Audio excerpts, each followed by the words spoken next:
Hey everyone, Alchemist Lion here, and I have a little bit of a mini-series that I want to do right now on pathing and block off before I go into the next round of the endurance videos that I'm going to post, because I think I've delayed enough of discussing pathing and block off.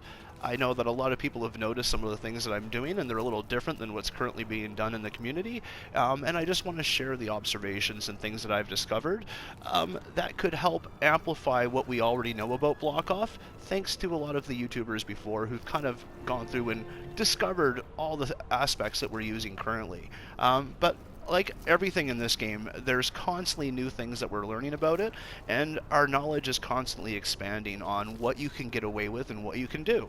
And that's what I want to look at in this series, but in all honesty, it took me about 40 minutes to go through it all, so I thought it'd be way better if I broke it down into its, core elements and kind of do a little bit of a mini-series on the whole process. So, let's begin.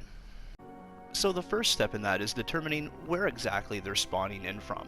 And the best way to do that is, now I'm doing a physical representation of this, but I'm kind of just mentally doing this, or kind of counting down and walking away from the amp. But from your amp to spawn, on average, you're looking around 14 tiles. Some places will be shorter, some will be a little longer, but that is your basis. And then your first 3 tiles is any kind of amp design that you're doing, that's where it falls in. I also use this 3-tile guideline because that's usually the distance that smashers will just destroy any wall if they make it through your tunnels. So I kind of like to have that a reference point for myself, just because I don't utilize walls in those back areas. Just my own personal design style. After that 3rd tile, and going into the middle area of your pathing, is where I call it, like, where I put all my tunnels. This is where I make Stonewood's 2-tile tunnel. This is everywhere that I put traps in my Plankerton Mega Underbuild. This is the area that I'm doing it in. I call it the Goldilocks zone for traps, because it's where they thrive. Anywhere towards the amp, or anywhere into spawn, and you're getting a little less survival rate with the traps, minus ceilings with spawn and stuff like that, but I'm trying to just look at the more effective ways of utilizing these things, and that's how I'm doing it. Once you go past that 4 tiles, you do have a little playroom. I give myself 2 tiles where you could add extra layers of damage or tunneling, especially with tornado, because you'll notice that these 4 are within the tornado zone, because the tornado goes 7 tiles from the amp outwards, sometimes 5, but up to 7. So it gives me a little extra room, especially to play with floors and stuff in those amps that have the tornadoes. But I try to leave that if I can. And then anywhere the back 7 here is all kind of what I consider spawn. And you'll notice that I put floors up here. And these floors, especially those silver ones, they represent anywhere a husk can spawn in this spawn area. And then you'll notice all those green metal pieces, followed along with the arrow, is showing how they kind of will narrow in and go towards the amp. And we're discussing primarily just the main objective-based husks that are targeting you. Main thing is kind of seeing how they like path down.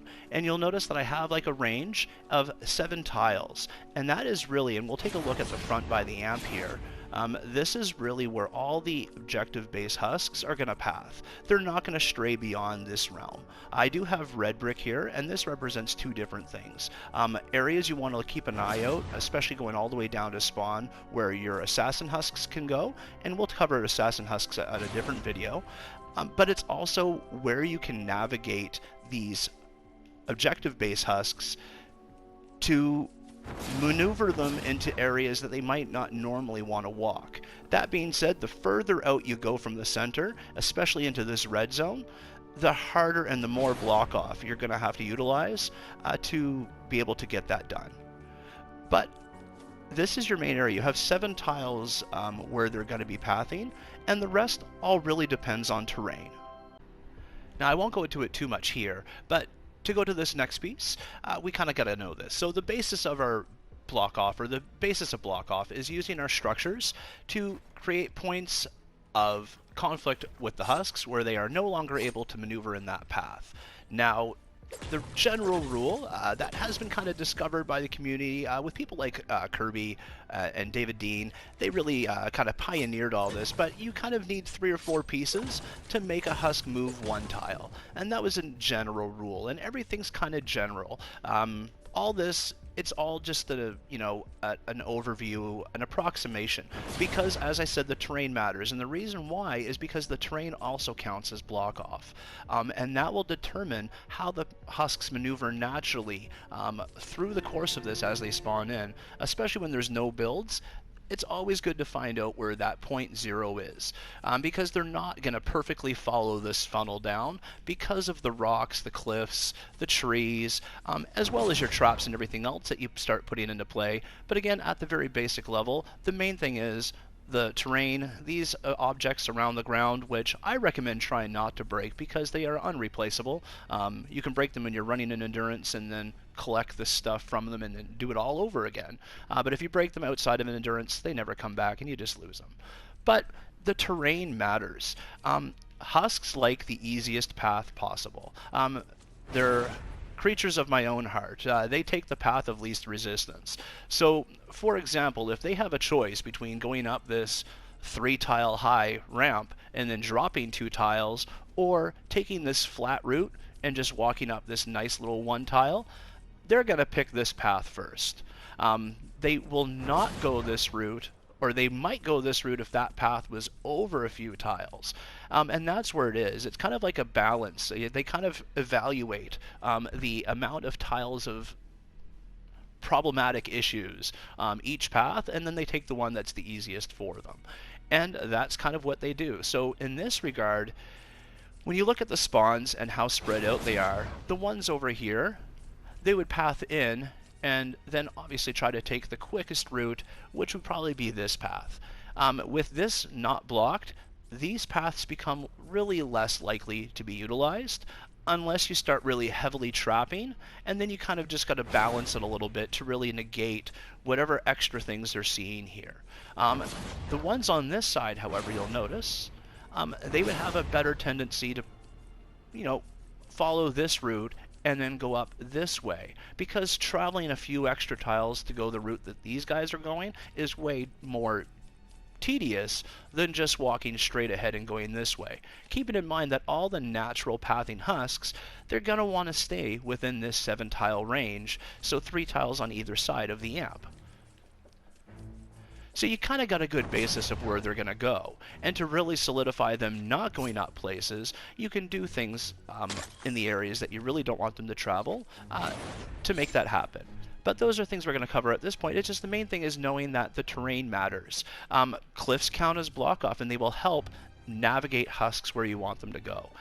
Ramps, drop-offs, they are all things that, even though husks will use drop-offs to get ahead sometimes, it's all because that's how they figure out, like if you had block off right here and you're like, oh, that's it, they won't go there now, there's a good chance that husk is just going to go like that and then drop down if you have block off just starting up here and you leave this blank.